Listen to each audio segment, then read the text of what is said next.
नया बना हुआ।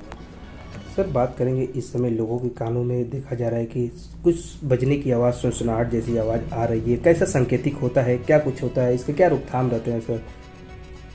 ये आजकल हाँ कानों में जो आवाज़ आती है इसको हम लोग टिनिटस बोलते हैं। तो इसमें जब तेज बहुत हल्का रहता है तो कानों में भारीपन, और जब बहुत तेज हो जाता है तो कानों में दर्द भी होने लगता है। इससे पेशेंट काफ़ी अनईजी फील करता है, इवन कि सर में भारीपन महसूस होने लगता है। अगर मरीजों का उम्र ज़्यादा है या ऑलरेडी बीपी और शुगर के मरीज हैं तो उनमें दिल की धड़कन भी बढ़ जाती है और इस तरह के कॉम्प्लिकेशन आने शुरू, सुनाई ऑटोमेटिकली उन्हें कम देने लगता है ऐसे मरीजों को। इससे कैसे वो छुटकारा पा सकते हैं, इसके लिए क्या करना होगा? हाँ, मेन चीज़ है कि होता क्यों है। तो ये देखा गया है कि जैसे कि टिनिटस सामान्य इसलिए बढ़ रहा है कि एक तो एयर पोल्यूशन की वजह से एटमॉस्फेयर में एलर्जेंस जो हैं उसके वजह से लोगों को एलर्जी की वजह से लोगों को नाक में कंजेशन, गले में कंजेशन, और इस कंजेशन की वजह से कान की लीक ट्यूब जो नाक के पीछे नेजोफेज में खुलती है, स्टूसिन ट्यूब बोलते हैं हम लोग, ब्लॉकेज हो जाता है।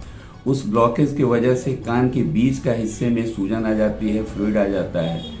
तो ये सनसनाहट कई जगह से आता है। कभी कभी कान के बाहरी हिस्से से आता है, बीच वाले हिस्से से आता है, कान के अंदर और कान के नसें होती हैं उससे आती है। तो ये जो एलर्जी वाली दिक्कत मोस्टली कान के बीच वाले पोर्शन को, पर्दे के पीछे वाले पोर्शन को अफेक्ट करता है। तो इसमें उनका कान भारी हो जाना, सनसनाहट होना, उस तरह की दिक्कत आती है। तो किसी एज के लोगों को अफेक्ट कर सकता है, यंग एज को ज़्यादा करता है, बच्चों में बहुत ज़्यादा करता है।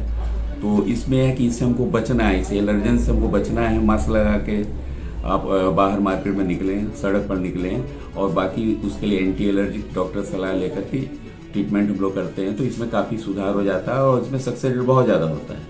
दूसरा ये देखा गया है कि एयर पोल्यूशन, जो साउंड पोल्यूशन बेसिकली जो रोडों पे बहुत ज़्यादा या कहीं पे मिल रहा है, तो अगर कहीं कोई व्यक्ति जहाँ पे 8 घंटे से ज़्यादा रह रहा है और वहाँ पे साउंड की तीव्रता 80 डेसिबल से ऊपर है लगातार, तो उसके कानों के नसों पे इफेक्ट करेगा, उसमें सनसनाहट लंबे समय पे रहने पे आना शुरू हो जाता है।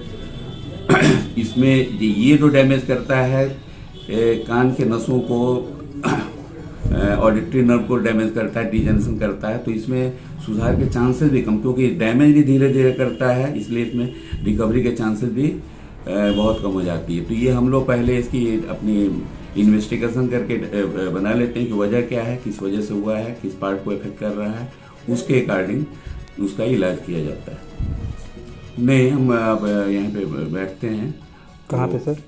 यहीं बनकटा मोड़ पे अपना जी अब प्राइवेट शुरू किए हैं, यहाँ पर आके संपर्क नंबर है 6393404113। Thank you sir.